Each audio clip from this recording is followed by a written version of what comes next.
আসসালামু আলাইকুম ওয়া রাহমাতুল্লাহি ওয়া বারাকাতুহু। মুসলিম সমাজের একটি বড় বিধানের নাম, বড় সুন্নার নাম, বড় ফরজের নাম হচ্ছে বিবাহ। এই বিবাহ আমরা মুসলমান হিসাবে সকলেই ধর্মীয় আইন মেনে বৈধ হওয়ার জন্য, গুনাহ থেকে বাঁচার জন্য আমরা বিয়ে করে থাকি। এই বিয়ের আরেকটি ফরজ বিধান হচ্ছে দেনমোহর। আল্লাহ তাআলা বলেন, ওয়া আতুন নিসাই সাদকাতিহিন্না নিহলা فإن تبن لكم عن شيء منه نفسا فكلوه هنيئا مريئا।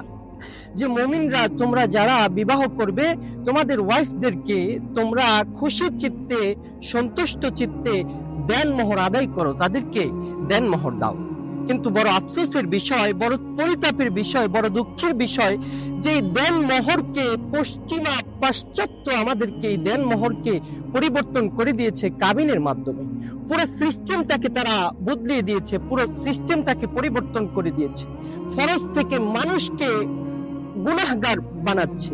আল্লাহ রাসূল বলেন, যারা দেনমোহরের বিনিময়ে বিবাহ করলো কিন্তু দেনমোহর আদায় করার নিয়ত করলো না, দেনমোহর আদায় করবে না, এরকমটা নিয়ত করলো, তারা কিয়ামতের দিন জিনাকারীর সাথে তারা উঠবে, জিনাকারীর কাতারে দাঁড়াবে।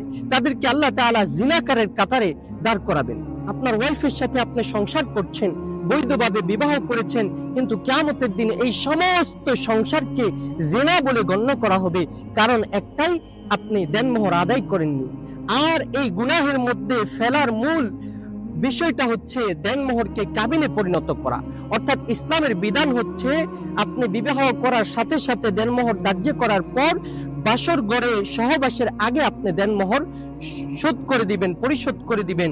অথচ এই কাবিনের বিধান হচ্ছে, কাবিনের সিস্টেম হচ্ছে, আপনি বিবাহ করবেন, যদি কোনোভাবে তালাক হয়ে যায়, ডিভোর্স হয়ে যায়, ডিভোর্সের পরে আপনাকে এই দেনমোহর দিয়ে দিতে হবে, কাবিনের টাকা দিয়ে দিতে হবে। তাও 1 টাকা নয়, 2 টাকা নয়, 10 লাখ, 20 লাখ, 50 লাখ টাকা পর্যন্ত এই কাবিনের টাকা নির্ধারণ করা হয়। অথচ ইসলাম এটা সাপোর্ট করে না। ইসলাম বলে, যেটা স্বামীর সামর্থ্য রয়েছে, ইসলাম বলে যতটুকুতে স্ত্রী সন্তুষ্ট থাকে। আর স্ত্রী যদি 10 লাখ 20 লাখ চায়, তাইলে স্বামীর 10 লাখ 20 লাখ দিতে হবে এমন না। স্বামীর যতটুকু সামর্থ্য আছে ততটুকুর মধ্যেই স্ত্রীকে চাইতে হবে। আর দেখেন, আল্লাহ তাআলা কিন্তু বিধান এমনটা করে নাই যে ডিভোর্স হয়ে যাওয়ার পরে আপনাকে দেনমোহর দিতে হবে। না, আল্লাহ তাআলা বলেন যে তোমরা খুশি চিত্তে দেনমোহর দিয়ে দাও। কখন? বাসর রাতে, সহবাসের আগে। হ্যাঁ, যদি নগদ অর্থ না থাকে তাহলে আপনি পরে এটা পরিশোধ করতে পারেন।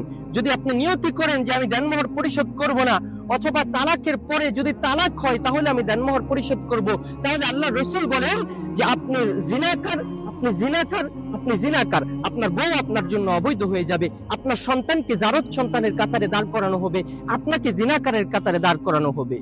আর যদি স্ত্রী, আপনার ওয়াইফ আপনাকে মাফ করে দেয়, তাহলে আল্লাহ তাআলা বলেন, ফাইতিবনা লাকুম আন শাইইম মিনহু নাফসান ফাকুলুহু হানিআম মারিয়া।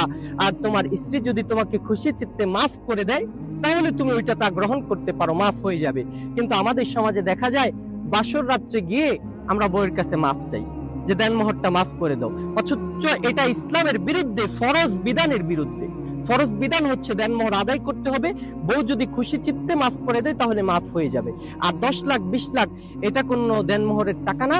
দেনমোহর সীমিত, যেটা স্বামীর সামর্থ্য আছে ওই রকম ভাবে আদায় করতে হবে। আল্লাহ তাআলা আমাদেরকে সঠিক বুঝে, সঠিক জেনে আমল করার তৌফিক দান করুন। আসসালামু আলাইকুম ওয়া রাহমাতুল্লাহি ওয়া বারাকাতুহু।